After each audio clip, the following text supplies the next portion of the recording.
In this short video, I'm going to finish the rest of the problems from class today. This first problem is actually from the videos that I posted online. I showed this slide and then I said, think about it, we'll do it in class. And I 100% meant to, but we just didn't make it to it. I ended up skipping and going to a problem that was more important for your quiz. So if you haven't started this one yet, go ahead and pause and think about it. There are 3 different ways to do this synthesis, at least.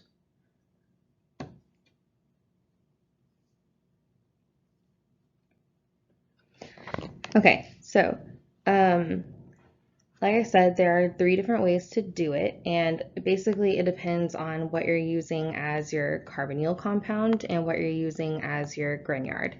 So your options for the carbonyl compound could be an ester, it could be a ketone, it could be an aldehyde, and you could have the carbonyl on the benzene side, or you could have it on this 7-carbon piece. So I say 3 ways, but within each of those ways, there are even more pathways that you could take.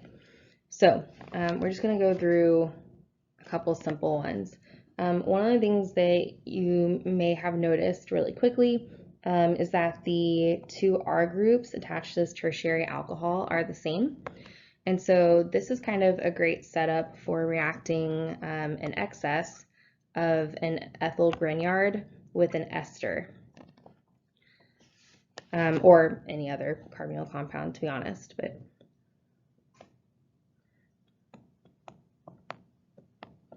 so you could take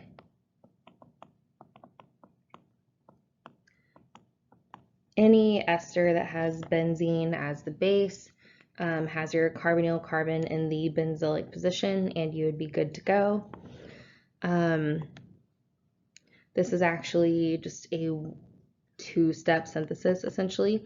You just have to add in an excess of the Grignard and then follow it up with an aqueous acid workup, and you would get to the product.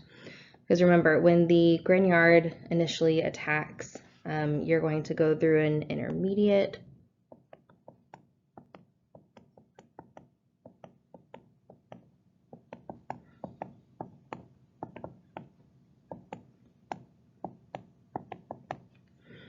so this is right after the first attack.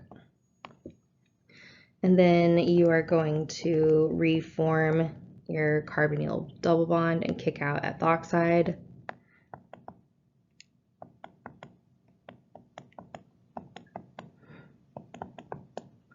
And now you have a ketone, which would be attacked by the Grignard again because you have an excess. And so this synthesis is really straightforward if you choose that route. But maybe that wasn't the route that you initially saw, which is perfectly fine.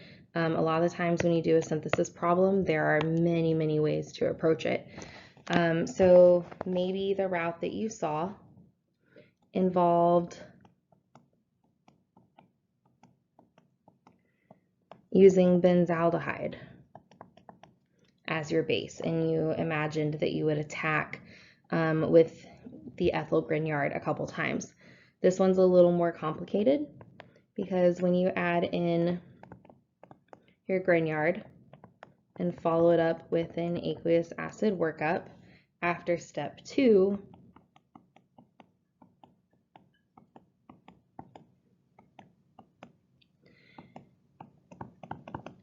you would have an alcohol. So you would need to oxidize it. Now let's go ahead and write this out like a full synthesis. We're going to need a little more space. Let me erase that first option.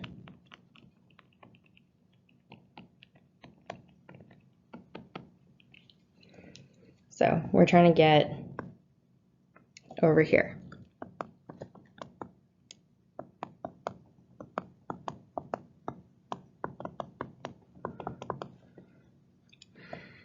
So you add in 1 equivalent of your Grignard or an excess, it wouldn't matter, you would still end up with the same thing. And now you have a secondary alcohol. You can't attack the alcohol again with the Grignard. Nothing's going to happen other than you would deprotonate the alcohol. You need to recreate a pi bond here. So the best way to do that would be to oxidize this. So pick your favorite oxidizer.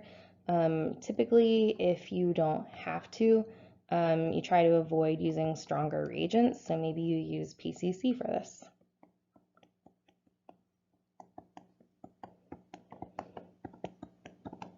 And that gives you a ketone, which can then be reacted with the same Grignard.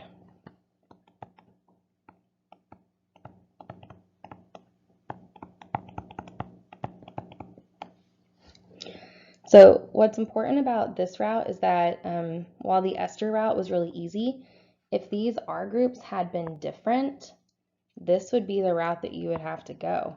You would have to start with an aldehyde, or you could start with a ketone that already had one of the R groups, but you would have to go through this, forming an alcohol and oxidizing it and adding on a different R group.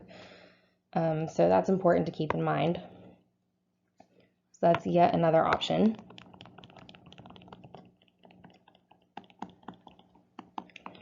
Since it says, a carbonyl compound, you could have also started off with a ketone.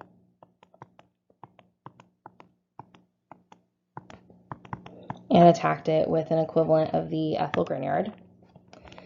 And then another totally different approach would be if we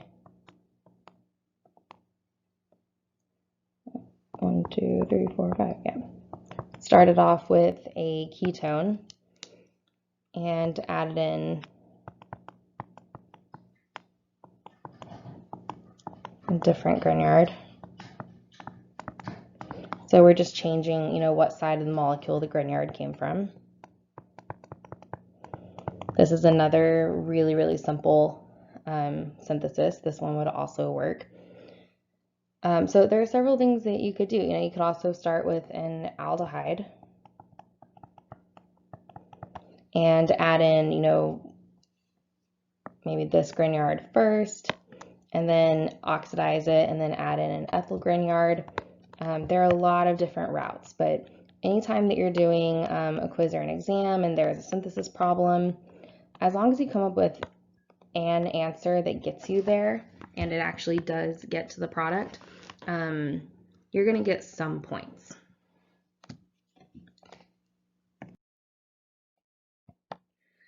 For this one's a lot simpler. So in the first step, you have a primary alkyl halide, and you're reacting with 2 equivalents of lithium metal in ether. So what we're doing is making an alkyl lithiate.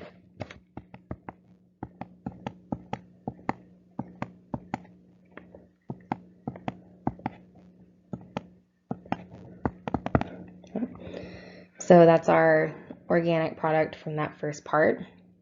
And then it says to add in formaldehyde. So this is asking you to recall some of those structures that if you were in my OChem 1 class, you were asked to memorize. Depending on who you took OChem with, this might not have been something you were asked to memorize, but you should know the structure of formaldehyde and acetone. So your alkyl lithiate is going to attack formaldehyde. Here is your structure of formaldehyde. And then it's followed up by an aqueous acid workup. So our product, after steps 2 and 3, we're going to have our carbon framework from our alkyl lithiate plus 1 carbon, and it's going to be a primary alcohol.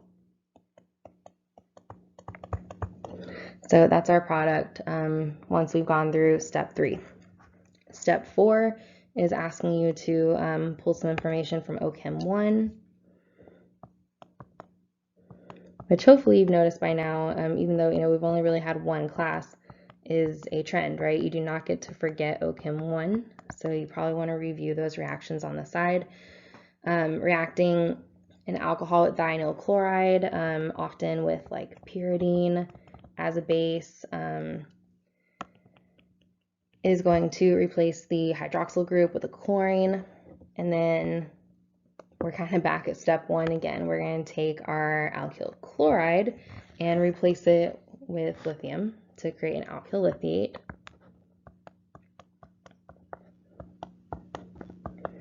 I would never claim that this would be, a super clean synthesis for whatever our final product is. This problem is really just kind of taking you through your paces. So then you're adding in acetone, and it's followed up by an aqueous acid workup. So we would have to attack acetone. Be really careful here. Remember, these are the electrons that are creating the bond. Make sure you do your carbon accounting at the end. So let's just look at directly after 6 for a second. So here is our original carbon framework. We have this many carbons. This would be the new bond that we were making.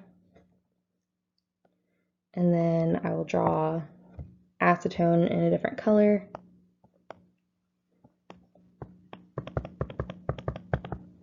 So if you're struggling with coming up with the addition product here, note that this carbon is making a bond to the carbonyl carbon. So that's here to here. And then look at your carbonyl carbon and identify the things that are coming off of it. You have a methyl, and what is about to be an oxygen with a negative charge. So here's my carbonyl, methyl, oxygen with negative charge. And then, you can go through and count as well. This was 8 carbons. Here are those 8 carbons. There are 3 carbons in acetone. Here are my 3 carbons. So make sure that all the carbons that you need are there, in addition to your connections being correct. And then in the last step, you are just protonating it. So our final product